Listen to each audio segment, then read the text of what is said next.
नमस्कार। Morning prime की शुरुआत करते हैं और सबसे पहले अपने दर्शकों को यानी आपको हम दिखाते हैं 7 की बड़ी बात। आज कौन कौन सी है, लेकिन पहले हेडलाइंस देख लेते हैं। अमित शाह ने रायपुर के मेफेयर रिजॉर्ट में गुजारी रात। आज चंपारण के महाप्रभु वल्लभाचार्य आश्रम जाएंगे। नक्सल प्रभावित 7 राज्यों के डीजीपी और चीफ सेक्रेटरी के साथ करेंगे बैठक।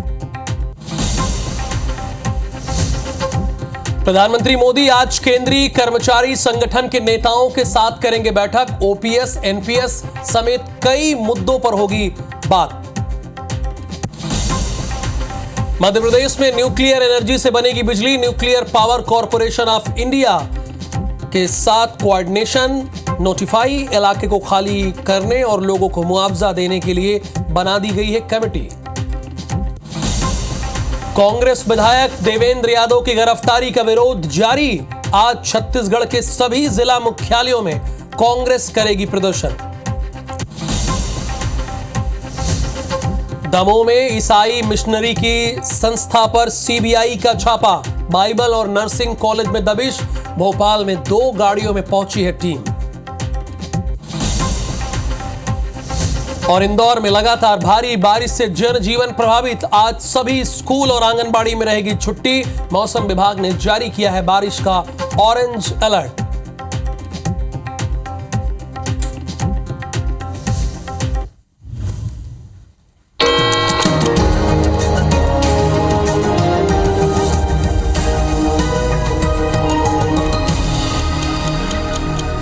और अब हेडलाइंस के बाद सुबह 7 बजे की 7 बड़ी खबरें कौन सी हैं, तो पहली बड़ी खबर यही, ये आपको पता होनी चाहिए।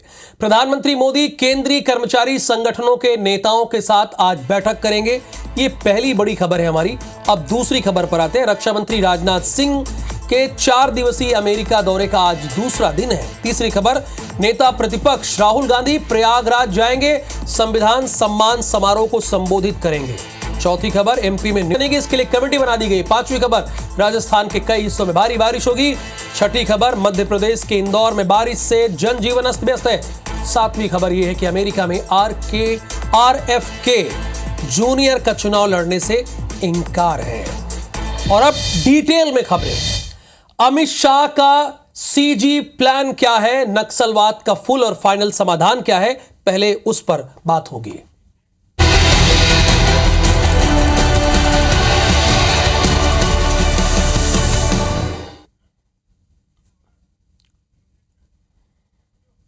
छत्तीसगढ़ में गृह मंत्री अमित शाह चंपारण के महाप्रभु वल्लभाचार्य आश्रम जाएंगे। गृह मंत्री लेंगे नक्सल स्टेट कोऑर्डिनेशन कमेटी की मीटिंग लेंगे।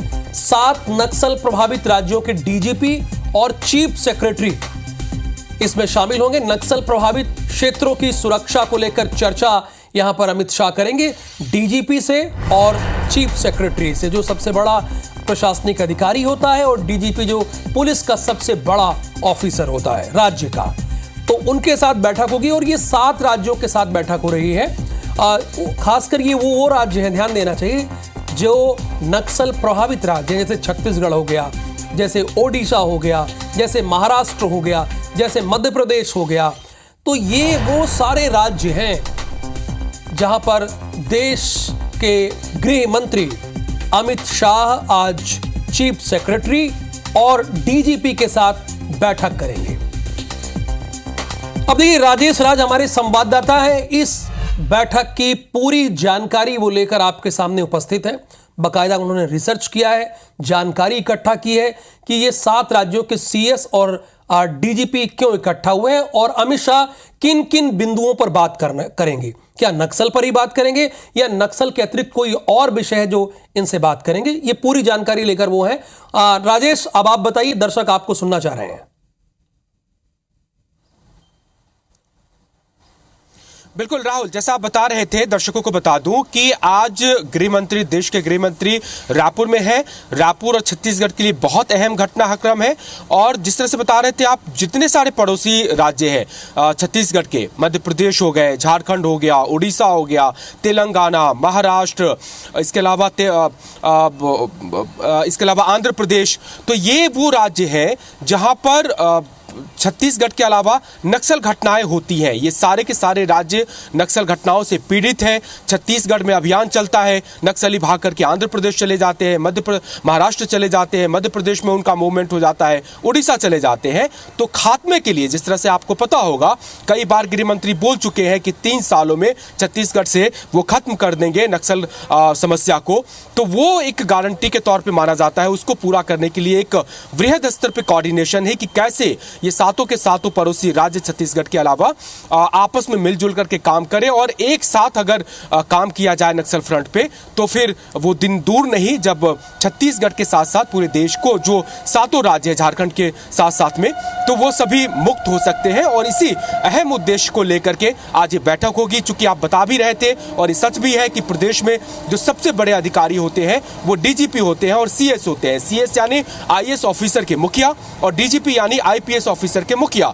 और प्रदेश में जो भी काम होता है इन्हीं 2 विभागों के कोऑर्डिनेशन में होता है। तो इन सारे पड़ोसी राज्यों के सीएस और डीजीपी को बुलाया गया है। रायपुर के मेफेयर होटल में ये कार्यक्रम रखा गया है। आधिकारिक तौर पर भी अमित शाह के ट्विटर हैंडल से आज ये आधिकारिक कार्यक्रम जारी किया गया है। वो चूंकि रात में आए हैं, 10:30 बजे वो सबसे पहले जाएंगे। आराध्य देव होते हैं गुजरात के लोगों का भगवान श्री कृष्ण, और उनके अनन्य जो भक्त हैं वल्लभाचार्य, उनका प्राकट्य स्थल चंपारण में है, जो नया रायपुर से महज 10-15 किलोमीटर दूरी है। तो वहां पर करीब 11 बजे वो जाएंगे, वल्लभाचार्य जी का दर्शन करेंगे। उसके बाद जब लौट करके आएंगे तो पड़ोसी राज्यों के जितने सारे सीएस हैं, डीजीपी हैं, उनकी बैठक होगी। नक्सल प्रभावित इशू को लेकर के उनकी बैठक खत्म होगी। तो उसके बाद में छत्तीसगढ़ में जो खास करके नक्सल समस्या है उसके लिए अलग से यहाँ के डीजीपी और पुलिस अधिकारियों के साथ गृह मंत्री अमित शाह बैठक करेंगे। ये भी काफी अहम बैठक होगी। शाम को प्रेस कॉन्फ्रेंस करने का भी प्लान हुआ है, देखते हैं वो होता है कि नहीं। लेकिन उनके आधिकारिक ट्विटर हैंडल से प्रेस कॉन्फ्रेंस करने की जानकारी दी गई है शाम को। तो क्या कुछ अपडेट रहे वो भी अमित शाह प्रेस को ब्रीफ करेंगे। बहुत शुक्रिया इस पूरी जानकारी के लिए, इतना डिटेल में आपने हमारे दर्शकों को बताया। अब आगे बढ़ेंगे, इंदौर अपने दर्शकों को ले चलेंगे। बारिश आई है, कई बार राहत लेकर आती है, लेकिन यहां मुसीबत लेकर आई है। इंदौर में कल तेज बारिश हुई और बारिश के चलते जनजीवन अस्त व्यस्त हो गया। विजयनगर चौराहे पर एम्बुलेंस फंस गई। एम्बुलेंस फंसने का एक वीडियो हमारे पास है जो IBC 24 के बाद अब वायरल हो रहा है। विजयनगर थाने में पानी भर गया। आज आंगनबाड़ी और सभी स्कूलों में अवकाश घोषित कर दिया गया है। कलेक्टर आशीष सिंह ने यह आदेश दिया है। प्रजापत नगर के 2 युवकों का एक वीडियो वायरल हो रहा है। युवकों ने बच्चों की फिसल पट्टी को बनाया नाव, उसी नाव में लेटकर पानी से निकले दोनों युवक। ये इंदौर की तस्वीर है। अच्छा, इंदौर पूरे देश का सबसे साफ सुथरा शहर है, ये रिकॉर्ड है। और ये कोई एक बार से नहीं, 7 बार से है। लेकिन जरा सोचिए, यहाँ के नगर निगम के पास भी कोई ऐसी प्लानिंग नहीं है कि भारी बारिश हो जाए तो वो कैसे अपने शहरवासियों को बचा पाए। इनके पास भी कोई प्लानिंग नहीं है। अच्छा, प्लानिंग हो भी कैसे? इंदौर नगर निगम की अगर भ्रष्टाचार की लिस्ट आप देखने लगेंगे और देखकर सोचेंगे कि कॉपी में लिखा जाए तो 2 पन्ना भर जाएगा। ये मैं आपको नोट करके दे रहा हूं, लिख लीजिए। अगर आप सोचेंगे कि चलिए लिखते हैं इंदौर नगर निगम के भ्रष्टाचार की कहानी क्या क्या है, तो आप 1 नंबर लिखेंगे तो हो सकता है ये 15वें नंबर पर जाकर खत्म हो। ये स्थिति है। मैं इसलिए बता रहा हूं क्योंकि देखिए, बारिश तो होगी। अब बरसात के मौसम में बारिश नहीं तो क्या धूप होगी? तो स्वाभाविक सी बात है। तो नगर निगम कर क्या रहा था, ये तो सवाल पूछेगा ना हम जनता, इंदौर वासी पूछेंगे ना। तो इंदौर वासी को रिप्रेजेंट करने के लिए हमारे संवाददाता अंशुल मुकाती जुड़े हुए हैं और वो इसकी पूरी कहानी बताएंगे कैसे हुआ। अब अंशुल देखिए, साफ सुथरा शहर का तमगा तो इंदौर के पास है और ये कोई एक बार से नहीं, लगातार 7 बार से है। लेकिन बारिश में एम्बुलेंस फंस जा रही है, लोग कैसे एक पार हो रहे हैं सड़क को, वो भी आप देखिए। ये स्थिति क्यों बन गई है इंदौर में?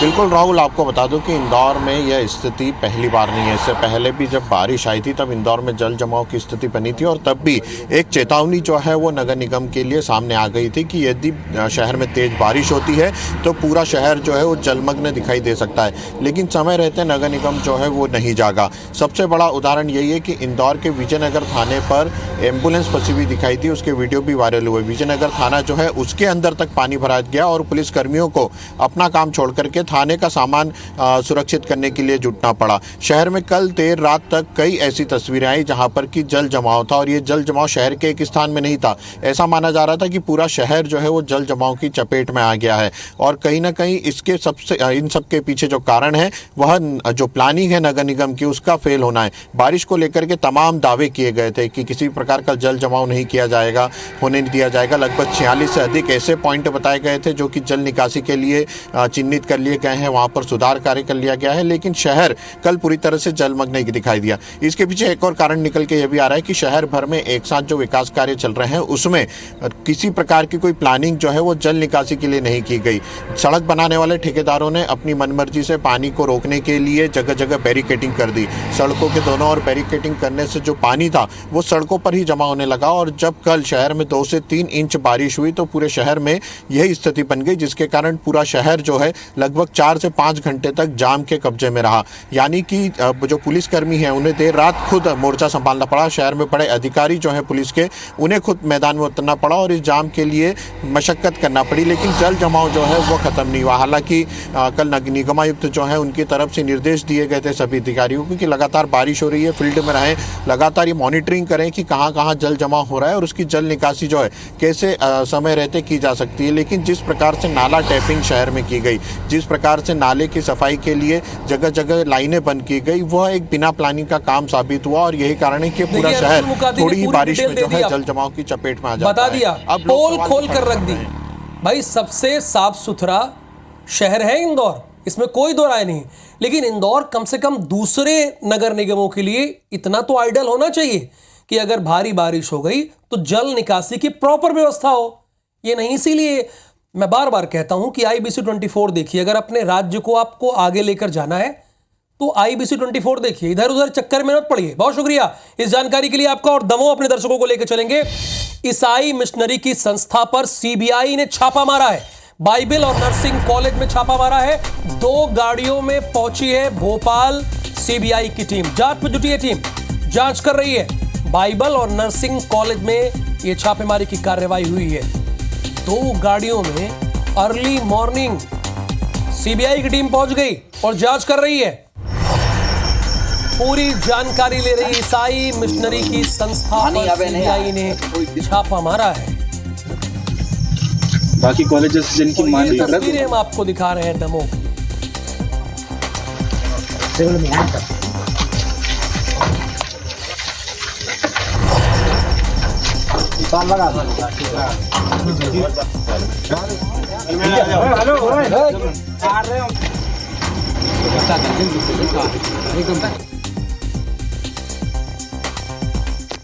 इसमें हाई कोर्ट ने उनको डायरेक्शंस दिए हैं, उन्हीं डायरेक्शंस के अकॉर्डिंग वो है जो टीम जो है वो जांच कर प्रशासन को उन्होंने सूचित किया था। पुलिस को इंटीमेशन नहीं आया था। इसी स्थिति को क्लियर करने के लिए जो है मैं पर्सनली यहाँ पे आया था और अभी जो है सारी चीज़ें क्लियर हो चुकी हैं।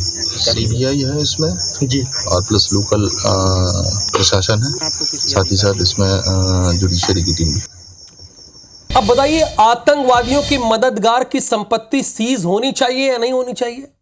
आप लोग बताइए, मैं तो आपको खबर बताऊंगा। जम्मू कश्मीर के बारामूला में कार्रवाई हुई है। करोड़ों की संपत्ति पुलिस ने जब्त की है। सोपोर पुलिस ने यह बड़ी कार्रवाई की है। सोपोर पुलिस ने यह बड़ी और अहम कार्रवाई की है। आप अपने दर्शकों को बताना चाहूंगा कि आतंकवादियों के मददगार, यानी जो आतंकवादियों की मदद करते हैं, उनकी संपत्ति सीज कर दी गई है। जम्मू कश्मीर के बारामूला में कार्रवाई हुई है। करोड़ों की संपत्ति पुलिस ने जब्त की है। और जम्मू कश्मीर में 10 साल के बाद चुनाव हो रहा है। आमतौर पर 5 साल के बाद चुनाव होता है, लेकिन चूंकि वहां पर आर्टिकल 370 हटाई गई थी, इसलिए 10 वर्ष बाद चुनाव हो रहा है। और ये अब पुलिस के द्वारा कार्रवाई लगातार की जा रही है।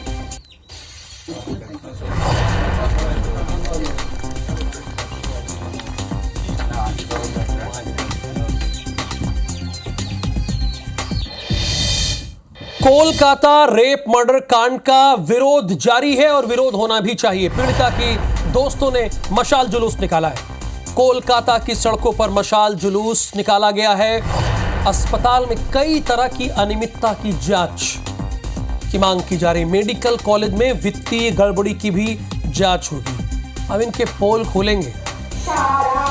वित्तीय गड़बड़ी जो भी की गई है अब एक एक करके जांच की जाएगी, यानी इनके सारे धागे खोले जाएंगे।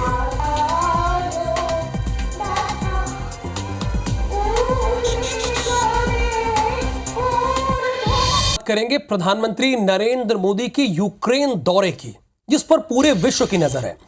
प्रधानमंत्री ने यूक्रेन के राष्ट्रपति को निमंत्रण दिया है। जेलेंस्की को भारत आने का न्योता दिया है। भारत में शांति शिखर सम्मेलन का प्रस्ताव का न्योता दिया। जेलेंस्की ने प्रधानमंत्री मोदी के सामने प्रस्ताव रखा है। भारत शांति बहाली में सक्रिय भूमिका निभाने को तैयार है, रेडी है।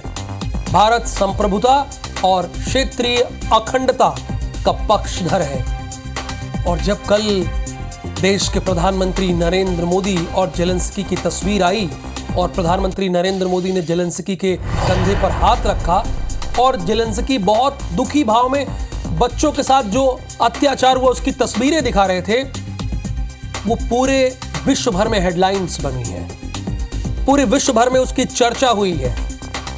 और उसके बाद की तस्वीरें हैं जो IBC 24 आपको एक्सक्लूसिव तौर पर दिखा रहा है। यूक्रेन हो या मध्य प्रदेश, छत्तीसगढ़ या उत्तर प्रदेश का कोई कोना हो, हर खबर आपके सामने हम पूरी जिम्मेदारी के साथ प्रस्तुत करेंगे। लेकिन अब हमारे देश में क्या हो रहा है, यह भी तो आपको बताना जरूरी है। कर्मचारियों से प्रधानमंत्री की चर्चा। पीएम मोदी कर्मचारी संगठनों से चर्चा करेंगे। आज कर्मचारी संगठनों के नेताओं को दिल्ली बुलाया गया है। प्रधानमंत्री आवास में संगठनों के साथ बैठक होगी।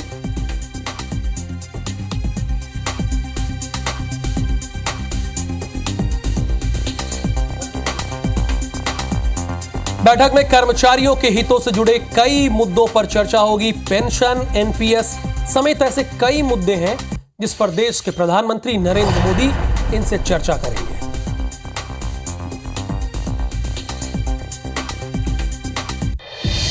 और अब खबर प्रयागराज से है। राहुल गांधी का आज प्रयागराज दौरा है। नेता प्रतिपक्ष राहुल गांधी आज प्रयागराज जाएंगे।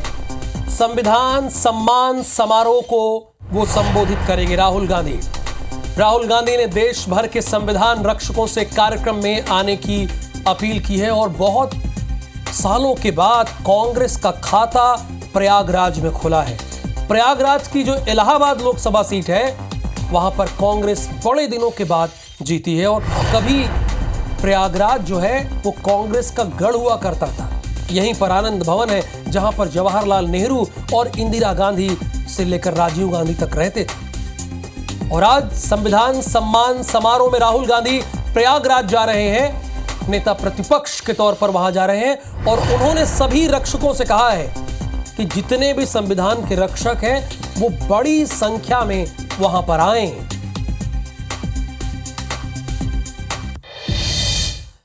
और अब आपको रतलाम लेकर चलते हैं। महापौर प्रहलाद पटेल ने पूर्व कलेक्टर भास्कर लक्षकार के बेहद आपत्तिजनक शब्द कहे। निगम सम्मेलन में महापौर ने कहा है कि कलेक्टर की मां ने उसे दूध पिलाया है तो मुझे विधिवत लेटर भेजे।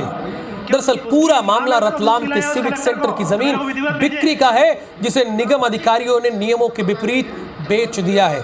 फिलहाल ये मामला हाई कोर्ट में लंबित है। निगम अधिकारियों की इस अनियमितता को लेकर तत्कालीन कलेक्टर भास्कर लक्षकार ने शासन को पत्र लिखा था। क्या गलत किया था महापौर महोदय, क्या गलत किया था? अगर कलेक्टर ने पत्र लिखा तो आप इस तरह से बात करेंगे कि उसकी मां ने दूध पिलाया हो, ये आपके शब्द हैं और आप शहर के प्रथम नागरिक हैं। शर्म आनी चाहिए। मामला कुछ भी हो लेकिन आपको ऐसी अमर्यादित भाषा नहीं बोलनी चाहिए जब आप शहर के प्रथम नागरिक हैं। और कौन लोग उसके पास बैठ के लिखा कोई विधिवत भेजे मेरे को, हिम्मत हो तो कलेक्टर में। उस भास्कर को मैं ये से चैलेंज करता हूँ कि उसकी माँ ने उसको दूध पिलाया उस कलेक्टर को, तो मेरे को विधिवत भेजे। महापौर जी तो मुझे पता नहीं है, पर मेरे पास वो विधिवत भेजे ना मेरे को, ये दुर्भावनावश लिखा हुआ पत्र है। अब रतलाम के जितने लोग हैं वो ही तय करें कि ये भाषा कितनी सही है। और साथ की बड़ी बात में फिलहाल के लिए इतना ही। आगे देखिए हमर बानी हमर गोठ रचना नितेश के साथ।